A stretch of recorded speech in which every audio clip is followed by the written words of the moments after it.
Hey Hawkeye fans, it's time to start the in-state rivalry games for the Iowa Hawkeyes men's basketball team. First up on the docket is the Northern Iowa Panthers out of the Missouri Valley Conference. This game will be on the road in the McLeod Center in Cedar Falls, Iowa. This will be Iowa's first true road game and will likely be without Coach Licklider, who is recovering from surgery.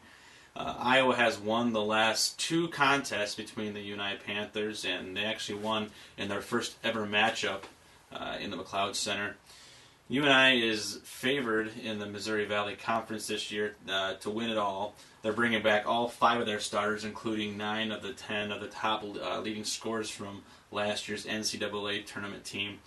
It seems to be a non-conference trend for Iowa ending up playing the favorites to win a mid-major conference.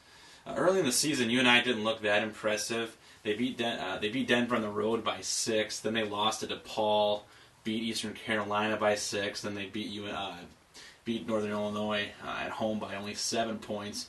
In the middle there, they did get a win versus Boston College, and they looked really good against Iowa State, winning in Hilton last week, and they're playing better as of late. UNI is Iowa's first opponent with an actual traditional set, so to speak. They'll have the 2 guards, 2 forwards, and centers. The first time this year we'll see that. And believe it or not, Iowa does have a faster tempo than UNI. I know it's hard to believe, but it is true. UNI is actually a little more efficient with the ball than Iowa is. UNI doesn't do 1 or 2 things really great, but they do a lot of things very, very well. Looking at the players to watch, I'm just going to touch on 3 of them. Number 34 is a senior, Adam Cook. He's 6'8", goes about 250. He's a low senior class award candidate. He's also was selected for a preseason Missouri Valley Conference first team player. He's a versatile forward, can score in many different ways.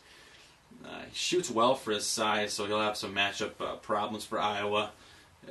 One thing that people don't realize how good Cook is on his defensive side of the end of the ball. Last game out versus Iowa State, he held Brackens to 0 field goals in the second half of that ball game, so that was impressive for him. He's leading the team in scoring, he's second in assists, and he's second in rebounding, so he's probably their most complete player. Their other player I'll hit up on is their point guard, number 11, goes about 6'2", 200 pounds, Kajoa Aheligba. Cook might be their most versatile player, but Aheligba is definitely the most dangerous player. He's great with the ball, and he can get in the lane, he's a good slasher, and he can score. But he can also stroke from the outside as well. He hasn't shot a ton of threes this year, but when he has shot them, he's made them. Arguably, he's their best defender. He also was on the Missouri Valley Conference preseason first team. He's second in points right now and first in assists. And the other guy I want to touch on is number 53. He's their 7-footer, senior, 280-pound center, Jordan Eckelceder. He's a back-to-the-basket player. He leads UNI in rebounding every single game so far this year. He led the Missouri Valley Conference last year in rebounding. He's a double-double guy. I think he already has 3 double-doubles so far this year.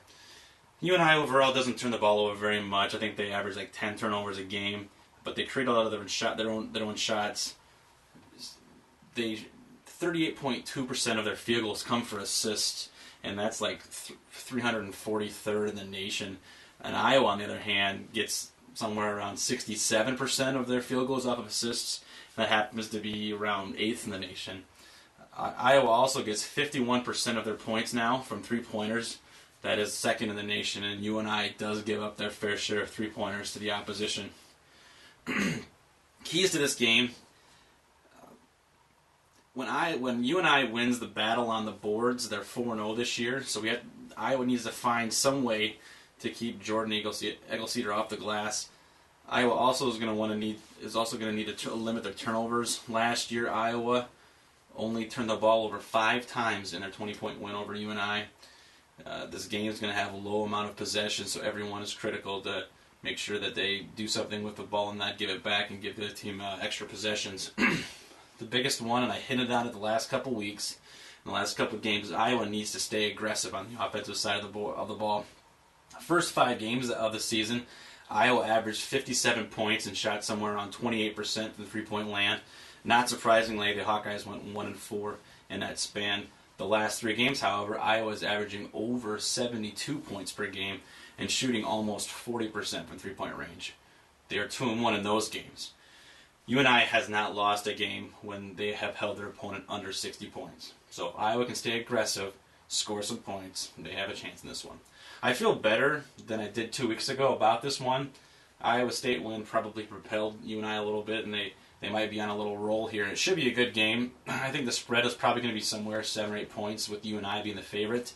That said, my prediction is Iowa 62, UNI 68.